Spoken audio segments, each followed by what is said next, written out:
डोंगराच्या काठी सुंदर असं जंगल होतं. तिथे राहत होता सुंदरसा ससा, ज्याचं नाव होतं चिंटू. चिंटू त्याच्या आईसोबत रोज खायला जायचा, फिरायचा.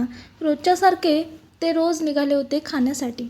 चिंटू खात खात बराच दूरवर निघून जात होता. बऱ्याच वेळाने दूर निघून गेल्यानंतर चिंटूला त्याची आई दिसेनाशी झाली. तो चालत चालत पुढेच जात होता. त्याला काही समजत नव्हतं. चिंटूला वाटलं आता आपण हरवलो आहोत. तो बघत राहिला त्याची आई कुठे दिसतीये का.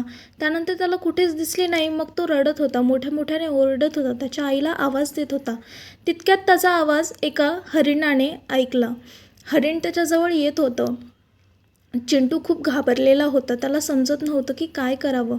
हरिण त्याच्याजवळ आला. त्याला म्हणाला, चिंटू शांत हो. काय झालंय मला सगळं आधीपासून सांग. चिंटूने सगळं सांगितलं. चिंटू म्हणाला, मी आईचं ऐकलं नाही आणि मी चालत चालत बराच लांब निघून आलो.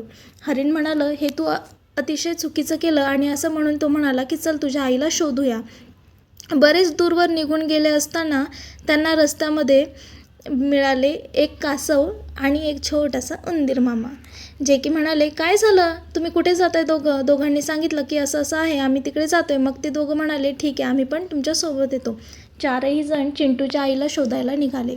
बराच वेळ इकडे तिकडे बघत राहिले. त्यांना आई काही सापडेना. थोड्याच वेळात चिंटूला आईची परछाई दिसली. नंतर चिंटू इतका खुश झाला, पळत पळत आईकडे गेला.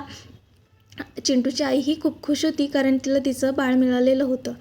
मग त्यानंतर सगळे बोलत होते आणि चिंटूला आई म्हणत होती, बाळा, असं आई वडिलांना सोडून कुठेही जायचं नाही. तात्पर्य एवढंच, आई वडिलांचं